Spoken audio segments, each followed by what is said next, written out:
Quelques éléments à partir de vos copies. Tout d'abord, en termes de méthodologie, pensez à réutiliser le vocabulaire du cours, les mots-clés.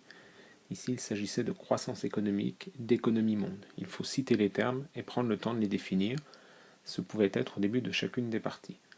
Pensez également à bien respecter le plan proposé, il vous permet de ne pas oublier d'aspects importants, et notamment ici, l'idée c'était d'aller du plus général, la croissance économique, au plus particulier, c'est-à-dire une approche par pays. 3 défauts majeurs à retenir. Tout d'abord, le fait de ne pas citer le document. Ce défaut a été beaucoup plus visible dans la deuxième partie, vous avez tendance à réciter le cours. Deuxième défaut, vouloir justement placer le cours, mais trop en détail, c'est-à-dire une fois qu'on a donné l'explication de la croissance économique avec la révolution industrielle, on n'est pas obligé de replacer tous les éléments. Enfin, le défaut le plus constaté, le fait de mettre l'argument dans la mauvaise partie. Ainsi, en voyant par exemple les chiffres, on a tendance à focaliser sur l'Angleterre dans la première partie, alors qu'il faut en parler dans la partie sur l'économie monde, c'est-à-dire dans la deuxième partie. Un petit truc maintenant pour trouver les principales idées, vous pouvez vous appuyer donc sur votre cours, avec notamment les grands 1, A, B, C, etc., qui vont correspondre aux grandes idées. Regardez ensuite le document pour voir si vous avez de quoi vous appuyer dessus, mais enfin, faites bien la rédaction en partant du document et ensuite en utilisant le cours.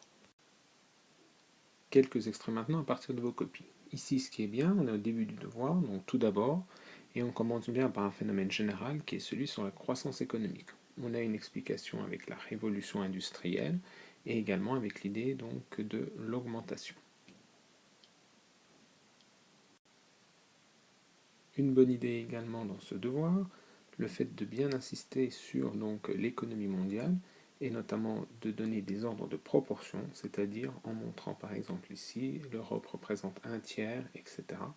Donc vous appuyez sur des éléments chiffrés et ensuite vous pourrez placer des éléments du cours.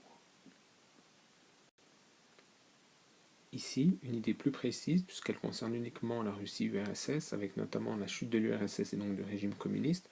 Ce qui est positif, c'est que donc cette idée arrive à la fin du développement, et donc dans ce cas-là, c'est bien hiérarchisé. Pour finir, 2 exemples de pratiques à bannir. Ici, on a tout d'abord, donc on est au début du devoir, et on commence à parler de l'Afrique. L'Afrique, ce n'est qu'un aspect, et justement, on dit bien que ça a le plus petit PIB du monde. Donc on commence bien par le phénomène essentiel, et on garde ces éléments-là pour la fin. Un petit élément enfin à nuancer ici, on a une bonne appréhension donc de l'idée d'évolution économique, et simplement on a après tendance un petit peu trop à aller loin dans le cours, puisque si on peut parler de l'innovation, des entrepreneurs, après on n'est pas non plus obligé d'aller jusqu'à tous les détails sur le crowdfunding, crowd, MOOC, etc.